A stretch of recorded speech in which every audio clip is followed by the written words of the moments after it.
চৌবনী eco resort. হ্যাঁ, এই রিসোর্টটাই বুক করেছিলাম আমরা আমাদের এবারের পুরুলিয়া ভ্রমণে। আগের পর্বে আমি দেখিয়েছিলাম কিভাবে আমরা এখানে পৌঁছেছি।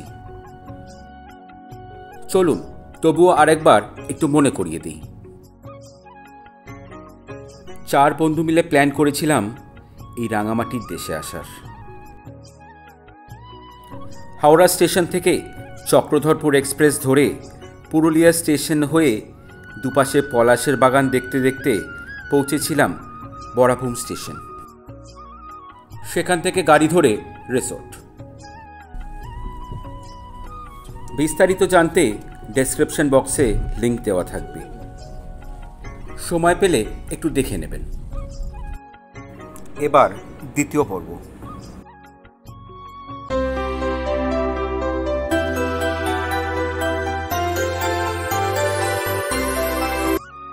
রিসোর্টে পৌঁছে রিসেপশনের কাজ মিটিয়ে আমাদের 1 নম্বর রুম দেওয়া হলো। রুমে গিয়ে নিজেরা ফ্রেশ হয়ে নিলাম।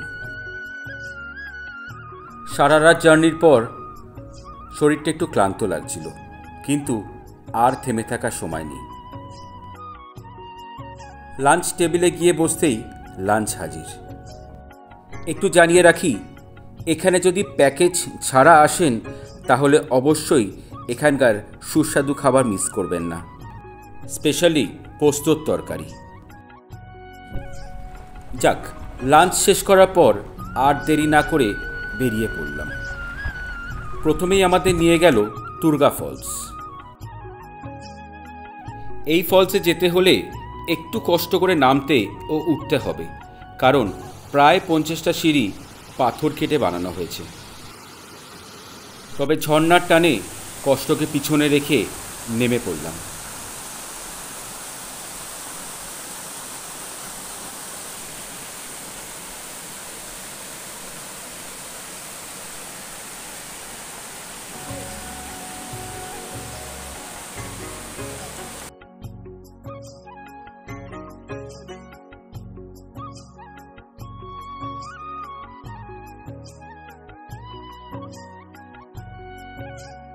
কিছুটা সময় কাটিয়ে আবার এগিয়ে চলা। এবারের গন্তব্য marble lake.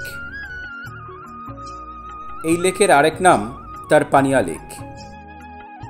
Purulia pump storage power station প্রজেক্টের জন্য বিস্ফোরণ করে পাথর ভাঙতে গিয়ে পাথরের খাঁজে এই লেকটি তৈরি হয়। বর্তমানে পর্যটকদের কাছে এক খুবই জনপ্রিয় টুরিস্ট স্পট হয়ে উঠেছে। আপনারা হয়তো শ্রী চৈতন্যদেবের নাম শুনেছেন, যিনি সবসময় ঠাকুর দেবতা নিয়েই থাকতেন। ঠিক তেমনই আমাদের মধ্যে ছিলেন শ্রীকৃষ্ণ। তিনিও কথায় কথায় খালি হরি বল বলে আমাদের উৎসাহ জাগাচ্ছিলেন।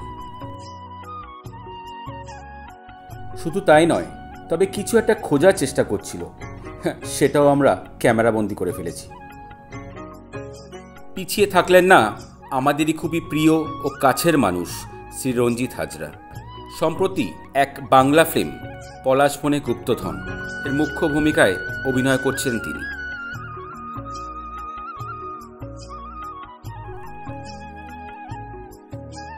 আগে যারা মার্বেল লেক ঘুরে এসছেন, আবার দ্বিতীয়বার তারা যদি যান, গিয়ে দেখবেন 2-1টা পাথর একটু এদিক ওদিক হয়ে গেছে। কিছু মাইন্ড করবেন না, আমরা তাদের একটু সরিয়ে দিয়েছি। যাক, অনেকটাই মজা হলো। এবার আবার এগিয়ে চলা।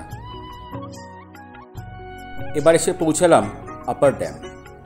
এই আপার ড্যামের ব্যাপারে আপনাদের একটু বলে রাখি, Purulia pump storage hydro power প্রজেক্টের মেন সোর্স ছিল এই আপার ড্যাম ও লোয়ার ড্যাম।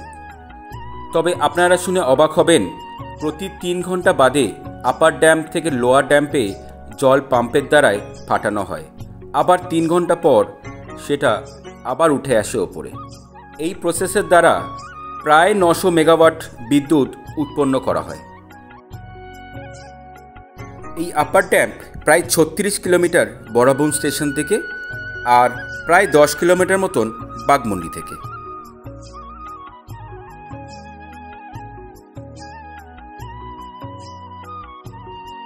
অযোধ্যা পাহাড় থেকে সানসেট দেখতে হলে এই আপার ড্যাম হলো প্রধান আকর্ষণের জায়গা।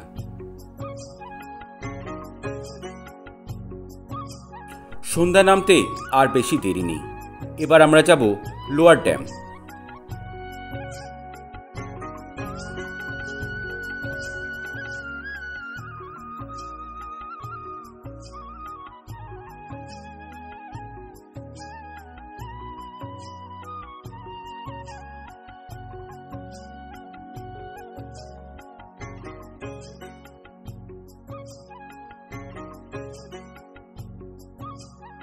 এবার আমরা যাব লহরিয়া শিব মন্দির, যা ইতিহাসবিদদের গৌরবময় অতীত সন্ধানের জন্য উৎসাহিত করবে। এই শিব মন্দিরটা পোড়ামাটির এক নিখুঁত শিল্পকর্ম। মন্দির চত্বরে প্রবেশ করতেই বাঁদিকে রয়েছে শ্রীকৃষ্ণের দালান, যা প্রত্যেকেরই নজর কাড়বে।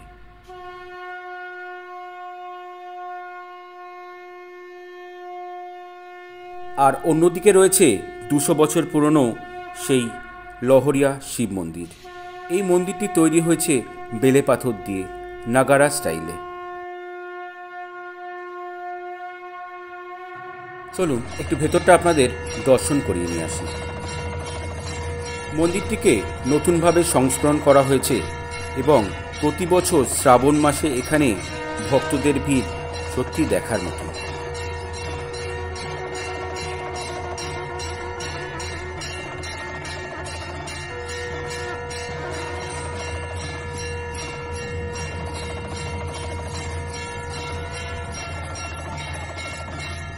মূল মন্দির থেকে বেরিয়ে আশেপাশে শ্রীরাম আর আরও কিছু দেবদেবীদের মন্দির পেয়ে যাবেন।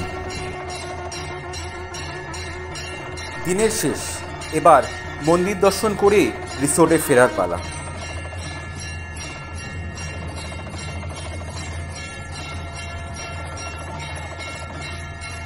রিসোর্টে ফেরার সাথে সাথে এই এপিসোডও এখানেই শেষ করছি।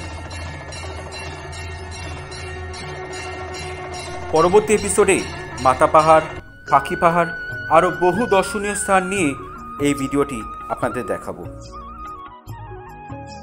সাথে থাকবেন, ভালো থাকবেন। নমস্কার।